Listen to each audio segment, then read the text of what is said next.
ကိုဘာပဲလှုပ်လို့ကောင်းတာလှုပ်လို့မကောင်းတာလှုပ်လို့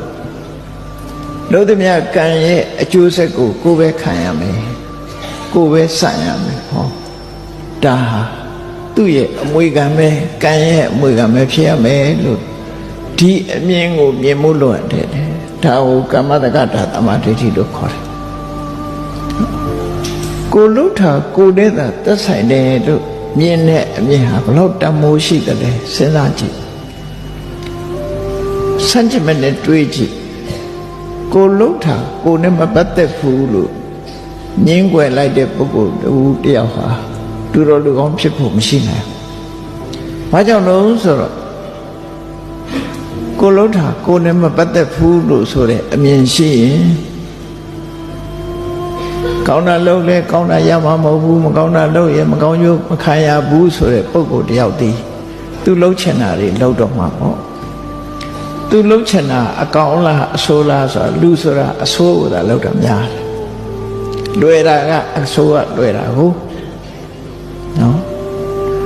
အဲ့တော့အဆိုးကိုလှုပ်တယ်ဆိုကြတဲ့ကသူကလူတော်လူကောင်းဖြစ်ဖို့မရတော့နော်ဒါကြောင့်ကောင်းတာလုံးမှကောင်းကျိုးရတယ်မကောင်းတာလုပ်ရင်မကောင်းကျိုးရလိမ့်မယ်ဆိုတဲ့ကမ္မတက္ကတာသမာဓိဋ္ဌိအမြင်ဟာလူတော်လူကောင်းဖြစ်အောင်လမ်းခင်းပေးထားတာဖြစ်တယ်အကယ်၍တချို့ပုဂ္ဂိုလ်တွေမြင်တယ်လို့ပေါ့ကောင်းတာလုပ်လဲကောင်းတာမဖြစ်ပါဘူးဆိုးတာလုပ်လဲဆိုးတာမဖြစ်ပါဘူးမဟုတ်တာလုပ်တဲ့လူတွေကြီးပွားနေတယ်ဟုတ်တာလုပ်တဲ့လူတွေဆင်းရဲနေတယ်ဆိုတဲ့ဒီအတွေးလေးနဲ့ကံကံကြီးကျိုးကိုညှင်းပယ်မှုတွေနဲ့ဖြစ်တတ်သေးတယ်ပေါ့နော်သို့တော့စဉ်းစားရမှာအခုတည်းပင်ဆိုင်ဒီနေ့ဆိုင်ဒီနေ့ပင်ပေါက်ပြီးတည်းသီးစားရပါမလားမစားရဘူးအချိန်ဆိုတာရှိသေးတယ်နော်အချိန်ဆိုတာရှိသေးတယ်ဆိုတာလုပ်ပြီးကောင်းကျိုးချမ်းသာရနေတဲ့ပုဂ္ဂိုလ်ဟာ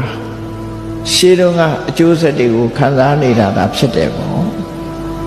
ကောင်းတာလုပ်ပြီးဒုက္ခရောက်နေတဲ့လူတယောက်ဟာလည်းပဲရှေးရခင်ကလုပ်ခဲ့တဲ့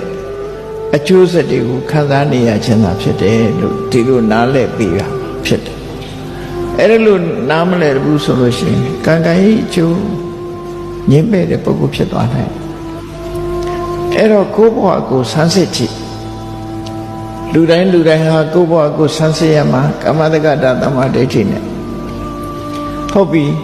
ကောင်းတာလုပ်ရင်ကောင်းကျိုးရတယ်မကောင်းတာလုပ်ရင်မကောင်းကျိုးရတယ်ဆို